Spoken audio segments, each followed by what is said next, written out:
What is the broken window fallacy?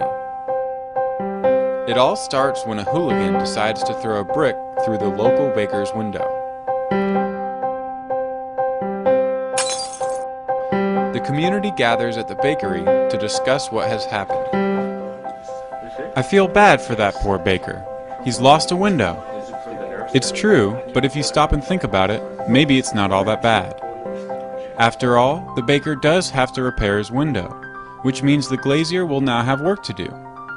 After getting paid, the glazier will probably spend his new income on some of your crops. Then you'll have income to spend on even more goods and services. You're right! The hooligan has actually stimulated the economy. Imagine how many more jobs would have been created if the hooligan had done more damage. Have you all lost your minds? Haven't you read Frederick Bastiat or Henry Hazlitt? You're only focusing on what's seen, the money I will spend repairing the broken window, while you ignore what's unseen, the money I would have spent on a new suit. If I had bought my new suit from the tailor, he would have also spent his new income on some of your crops. So you still would have had more income to spend on other goods and services. The only difference is that I would have had both my window and a new suit, whereas now I only have a window. This hooligan has cost me, and thus our community, a new suit. The story of the hooligan shows us that physical damage destroys wealth.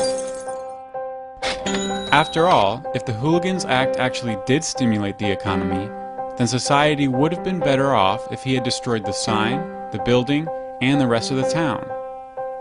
But the broken window fallacy is much more prevalent than it may first seem. In fact, it remains at the core of mainstream policymaking. For example, when the government claims to create jobs by financing public works programs, such as construction, it does so at the expense of its citizens in the form of either higher taxes or inflation. The citizens would have spent their tax dollars on other goods and services, like refrigerators or surfboards or movie tickets, which would have increased job growth in those industries. Because these goods will never be produced, however, these potential jobs remain unseen, but they are no less real and no less important as the jobs that we do see. So if you ever hear of the stimulative effects of wartime spending, tariffs, or stimulus bills, know that this is merely our old friend, the broken window fallacy, dressed in new clothing and grown fat beyond recognition.